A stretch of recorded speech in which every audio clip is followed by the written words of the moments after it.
bandiraɓe sehilaɓe heɗotoɓe radio jowol sare jaam hiire moon hannde ko ñalawma alhamis hawri ko 13 lewru février hitande ujunnaji 2025 habruji moon e ɗemgal Pulaar toɓɓe men ɓuuri mawnude guiɗoɗen ko toon to Washington tugnade CNN ko sondage uji mbaɗi mbi wonde ko ɓuuri hewde américain ño oɗo saha joni tawi ko ɗaɓinno henne Donald Trump ma waɗan ɗumen so tawi laamima ko ene wayno ko wona ɗum Donald Trump waɗata joni ha hande toon to Washington walla toon to New York kadi hono kanko joɗinnoɗo toon laamu ngu ko mbiyata ene wayno ko debbo biyeteɗo sison o démissioni hande sibabude e wiide makko wawa jabde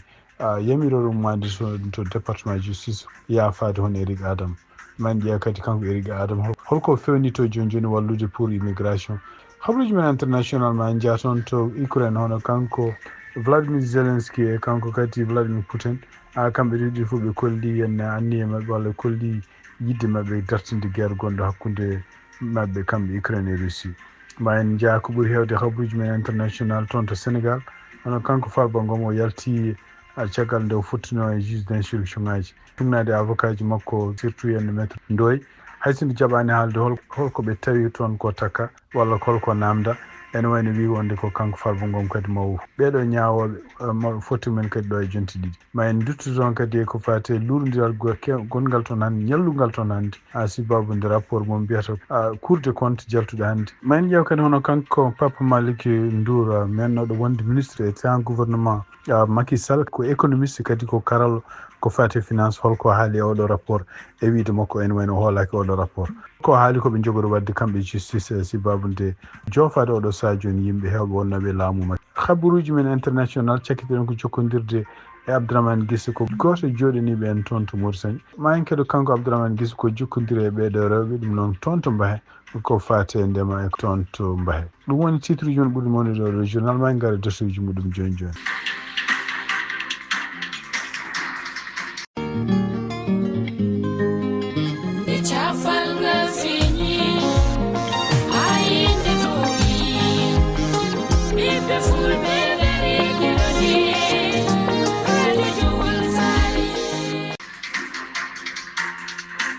bandiraɓe sehilaɓe heɗotoɓe radio jowol sare jaam hiire moon donc habaruji moɗon e ɗemgal Pulaar ɗum noon tugnade ko CNN publie hannde ko ɓuuri hewde américain jo oɗo saha joni ene puɗɗima jogade nimsere sibabude ko ɗaminino wonde ko kanko Donald Trump ma wat so ari e laamu ene wayno ko waɗani ɗum ɗon ɗum noon ene wayno ko ɓuuri hewde ko sondage uji kalaɗi mbi wonde ko ɗaminno wonde ko so tawi kanko Donald Trump ari ko ido huccitande ko wallude beele prix ji walla coggu ko wallude beele gurdam ɗam no wayi tidde ni guila ko yeyete e kadi ha ko yoɓete no wayi famdude beele gurdam ɗam no wayi sattude ni beele no usto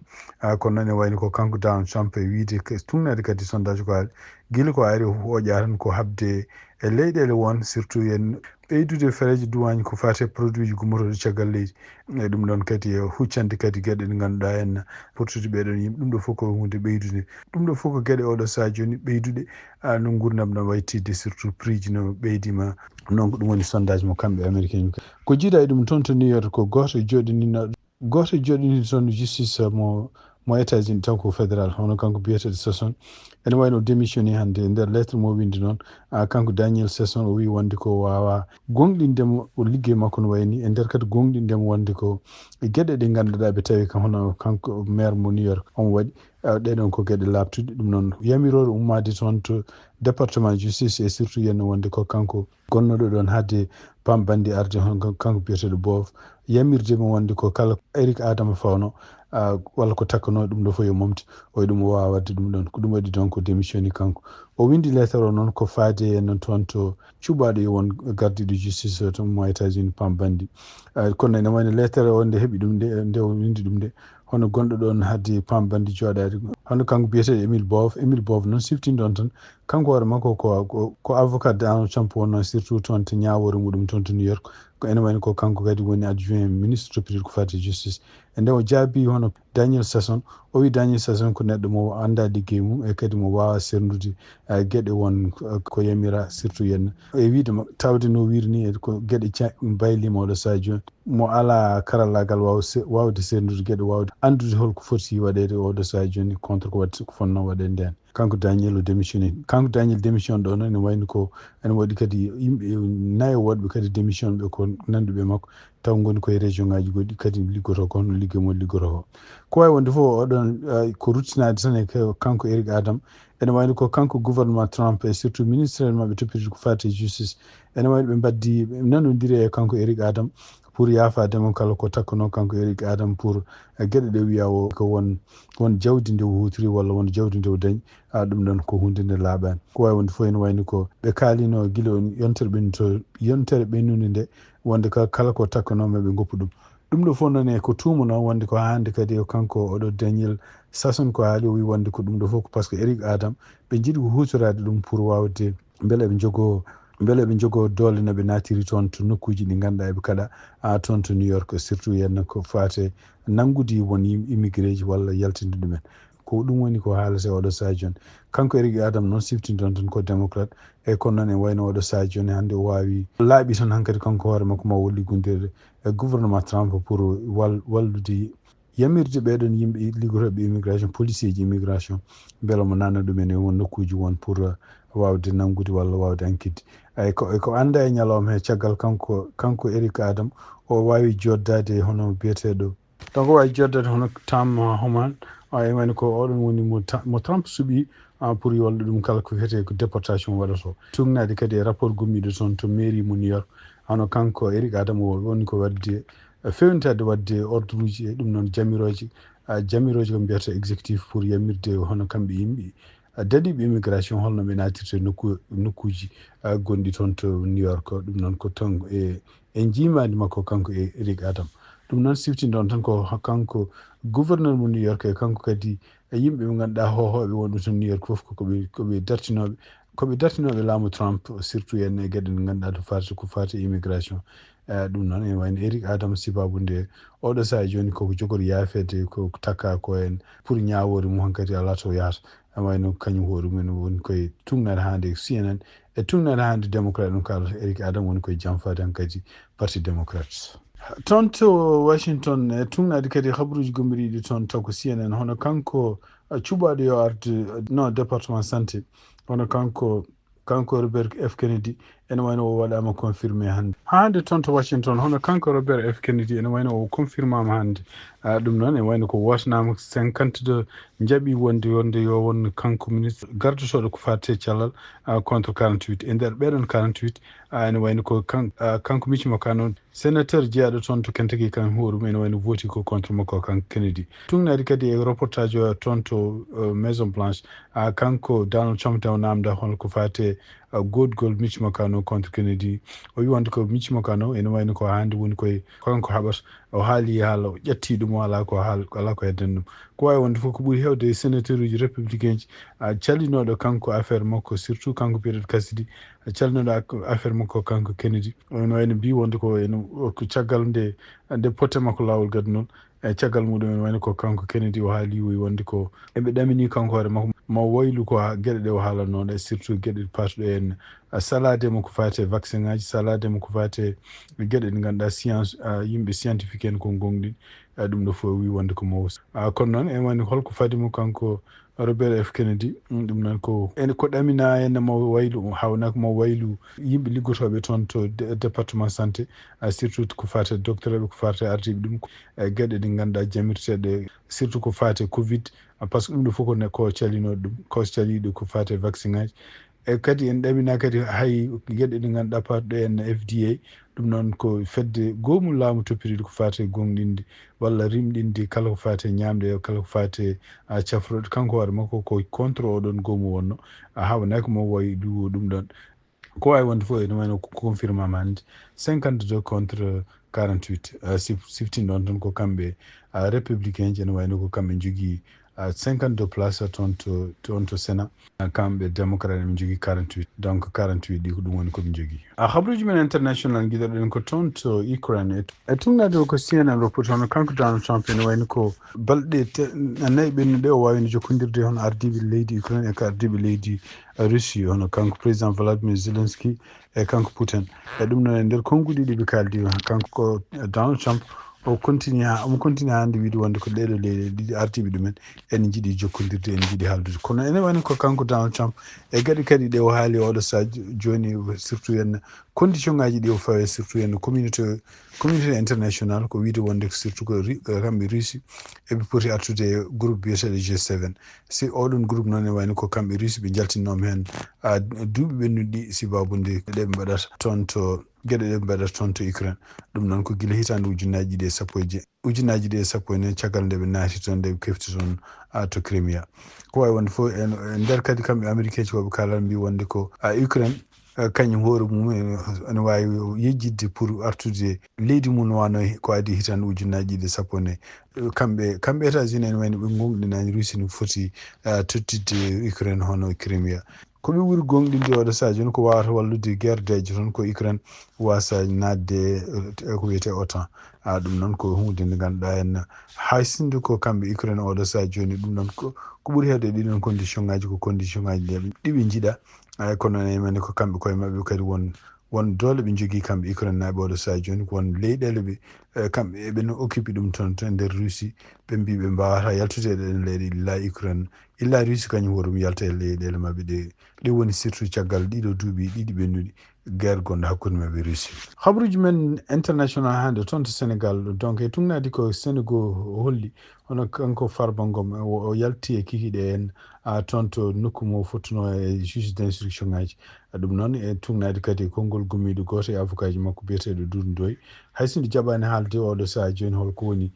kanko Farba Ngom ko takka walla holko haalde yimɓe ɓe ganduɗa ɓeɗo juge d'instruction par ce que ɗum ɗo fof ko gueɗe ɗe ganduɗa kamɓe avocat ji ɓe mbawata haalde ɗum oɗo saha joni ene wayno wi wonde ko Farba Ngom ene foti artude kadi fota e mabɓe ɗo e jonte ɗiɗi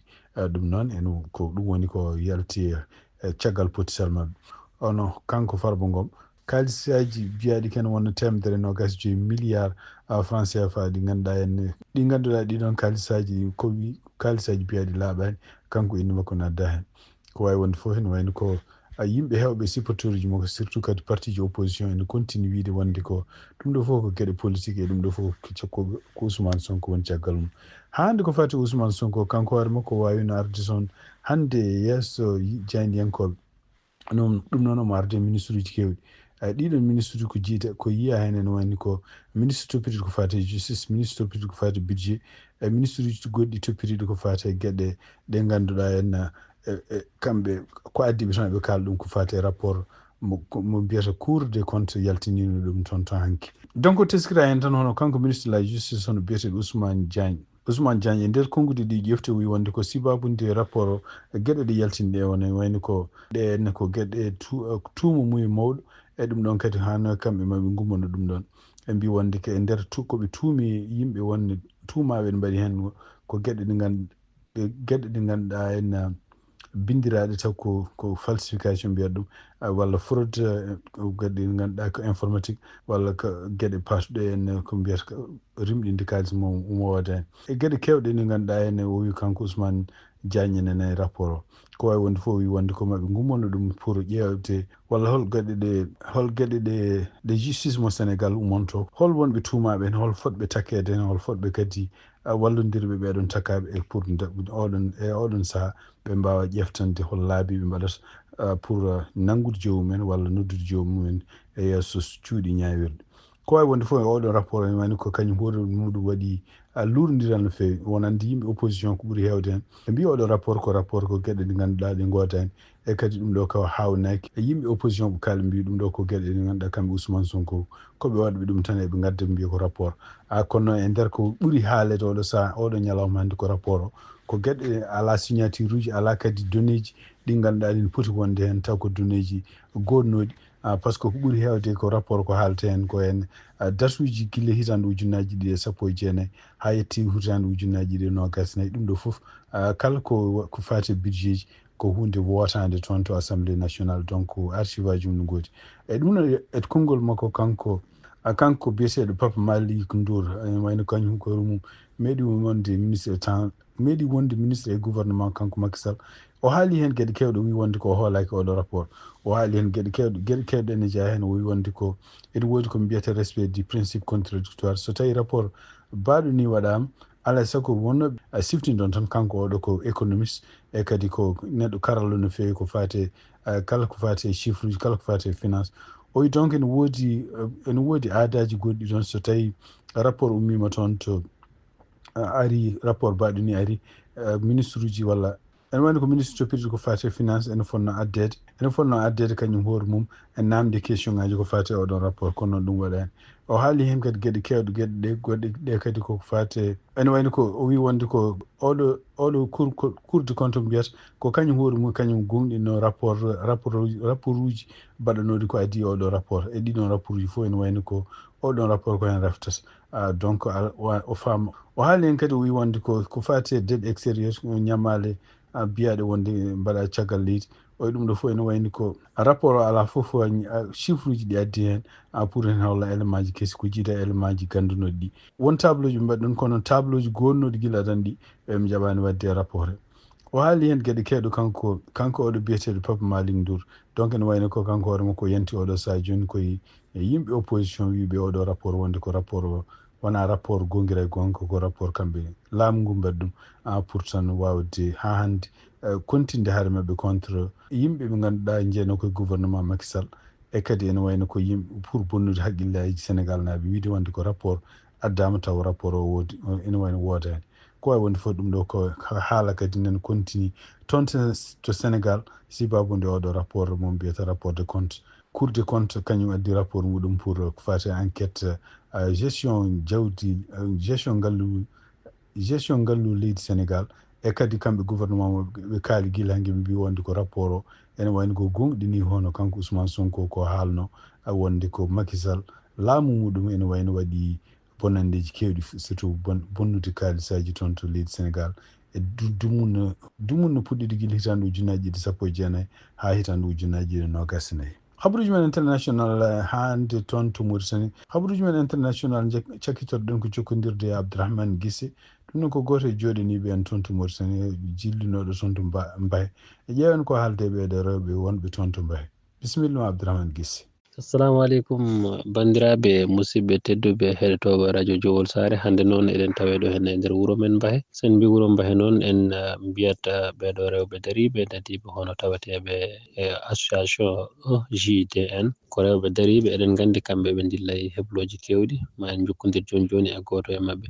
bisimilla ma musidɗo. Assalamu aleykum rahmatullah bandiraɓe on calminama on jafoɗon noon inde nde ko ñamlade ko goto e sukaɓe rewɓe mbahenaɓe dariɓe dadiɓe ngam ko fate développement min ɗo e nder Mbahe min dilla e geɗe kewɗe ha tente ko fate baylugol liggi men ko fate pewnugol céréal en emin dilla hen ko ɓamɗon wadde ɗum ko mbete on keeɓi ɗum yeyde walla ala walla ko laamu jokkodirɗon ngam hokkude on financement holen ko mbawɗa haalande min.